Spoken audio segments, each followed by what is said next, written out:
ಕಳೆದ ಬಿಜೆಪಿ ಸರ್ಕಾರದಲ್ಲಿ ಕೊಡಗು ಸಾಕಷ್ಟು ಅಭಿವೃದ್ಧಿ ಕಂಡಿದೆ.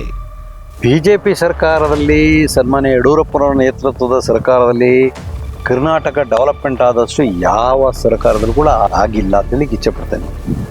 ನಾನು ಬೋಪಯ್ಯನವರು ಶಾಸಕರಾಗಿದ್ದಾಗ ಬಿಡುಗಡೆಯಾದ ಕಾಮಗಾರಿಗಳಿಗೆ ಕಾಂಗ್ರೆಸ್ ಸರ್ಕಾರ ಶಂಕುಸ್ಥಾಪನೆ ಮಾಡುತ್ತಿದೆ. ಇಷ್ಟರವರೆಗೆ ಬಂದದ ಏನೇ ರೋಡಿನಿರ್ಬೋದು ಎಲ್ಲ ಕೆಲಸ ಇರ್ಬೋದು ಎಲ್ಲವೂ ಕೂಡ ನಮ್ಮ ಸರ್ಕಾರದಲ್ಲಿ ಸ್ಯಾಂಕ್ಷನ್ ಆಗಿರೋದು. ನಾವು ಬೇಕಾದ್ರೆ ಆದೇಶವನ್ನು ತೋರಿಸಲಿ, ಅವರಿಗೆ ಬಗಳೆ ಬಿಡ್ತಾರೆ. ದುಡ್ಡು ಇಲ್ಲಿ ಕೊಡಲಿಕ್ಕೆ ಸರಿಯಾಗಿಲ್ಲ, 1800 ಕೋಟಿ ರೂಪಾಯಿ ತಂದುಬಿಟ್ಟಿರ್ತಿ ಯಾರ್ಯಾರಲ್ಲೇ ಇರ್ತಾರೆ. ಕಾಂಗ್ರೆಸ್ ಶಾಸಕರು ಜಿಲ್ಲೆಯ ಅಭಿವೃದ್ಧಿಗಾಗಿ 1800 ಕೋಟಿ ತರಲಾಗಿದೆ ಎಂದಾದರೆ ಅದರ ಶ್ವೇತಪತ್ರ ಹೊರಡಿಸಲಿ. ಆಯ್ತಪ್ಪ, ನೀವು ವೈಟ್ ಪೇಪರ್ ರಿಲೀಸ್ ಮಾಡಿ, ನಾವು ಒಪ್ಕೊಳ್ತೇವೆ ನೀವು ಮಾಡಿದರೆ.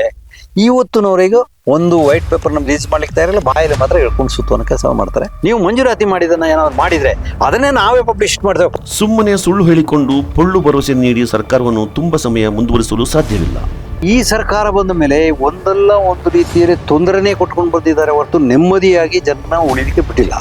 ಒಡೆದ ಆಳುವ ನೀತಿಯನ್ನು ಮಾಡಿದರೆ ಈ ಕಾಂಗ್ರೆಸ್ ಸರ್ಕಾರದಲ್ಲಿ, ಸನ್ಮಾನ್ಯ ಸಿದ್ದರಾಮಯ್ಯ ಸರ್ಕಾರದಲ್ಲಿ ನಾನು ಹೇಳಲಿಕ್ಕೆ ಇಚ್ಛೆಪಡ್ತೇನೆ. ಹಾಗಾಗಿ ಈ ಸರ್ಕಾರದಿಂದ ನಿಮಗೆ ಗೊತ್ತಿದ್ದಾಗೆ ಒಂದೇ ಒಂದು ಕೆಲಸನೂ ಕೂಡ ಆಗಲಿಲ್ಲ. ರೈತ ವಿರೋಧಿ ಕಾಂಗ್ರೆಸ್ ಸರ್ಕಾರದಿಂದ ಕೊಡಗಿನಲ್ಲಿ ಸುಮಾರು 7500 ರೈತರು ಬೀದಿಗೆ ಬರಲಿದ್ದಾರೆ. ಇಲ್ಲಿ 5000 ಕುಟುಂಬ ಇದೆ ಈ ಸೋಮವಾರಪೇಟೆ ತಾಲೂಕಿನಲ್ಲಿ. ಅಲ್ಲಿ ಒಂದು ತಾಲೂಕಲ್ಲಿ ಇದರಲ್ಲಿ 2500 ಕುಟುಂಬ ಇರಬಹುದು. 7ರಿಂದ 8,000 ಕುಟುಂಬಗಳು ಬಾಧಿತಗೊಳ್ಳುತ್ತದೆ. ಪ್ರಾಣಿ ಮಾನವ ಸಂಘರ್ಷದ ಬಗ್ಗೆ ಕಾಂಗ್ರೆಸ್ ಸರ್ಕಾರ ತಲೆ ಕೆಡಿಸಿಕೊಳ್ಳಲ್ಲ. ನಿಜವಾಗ್ಲೂ ಕೂಡ ಇಲ್ಲಿ ಪ್ರಾಣಿ ಮಾನವ ಸಂಘರ್ಷ ಬಹಳಷ್ಟು ಇದೆ. ಇದನ್ನು ತಡೆಗಟ್ಟಕ್ಕೆ ಅವರು ಚಿಂತನೆಯನ್ನು ಮಾಡಬೇಕಾಗ್ತದೆ. ಇವರಿಗೆ ಎಕ್ಸ್ಪೀರಿಯನ್ಸ್ ಕೊರತೆ, 2 ಜನತೆಗೆ ಎಕ್ಸ್ಪೀರಿಯನ್ಸ್ ಕೊರತೆ ಇದೆ. ಅರಣ್ಯ ಮಂತ್ರಿ ಜಿಲ್ಲೆಗೆ ಬರಲ್ಲ. ಭ್ರಷ್ಟಾಚಾರದಿಂದ ಕೂಡಿರುವ ಸರ್ಕಾರ ತುಂಬಾ ದಿನ ಉಳಿಯಲ್ಲ. ನಮಗೆ ಕೊಡಗಿನಲ್ಲಿ ಯಾವ ಶಾಸಕರು ಭ್ರಷ್ಟಾಚಾರ ಮಾಡ್ತಾ ಇದ್ದಾರೆ ಅಂತ ನಮ್ಗೆ ಗೊತ್ತಿದೆ. ಅದು ಎಲ್ಲ ಕೊಡಗಿನ ಎಲ್ಲ ಜನರಿಗೆ ಗೊತ್ತಿದೆ. ಒಬ್ರು ಬಹಳಷ್ಟು ಭ್ರಷ್ಟಾಚಾರ ಮಾಡ್ತಾರೆ ಅಂತ ನಮ್ಗೆ ಗೊತ್ತಿದೆ. ಇನ್ನೊಬ್ಬರು ಸ್ವಲ್ಪ ಮಟ್ಟಿಗೆ ಪರವಾಗಿಲ್ಲ ಅಂತ ಹೇಳೋದು ಕೂಡ ನಾವು ಕೇಳಿದ್ದೇವೆ. ಜನಪ್ರತಿನಿಧಿಗಳೇ ಭ್ರಷ್ಟಾಚಾರ ಶುರು ಮಾಡಿಬಿಟ್ರೆ ಅಧಿಕಾರಿಗಳು ಬಿಡ್ತಾರ? 2028ರ ಚುನಾವಣೆಯಲ್ಲಿ ಸ್ಪರ್ಧಿಸುವುದು ಖಚಿತ.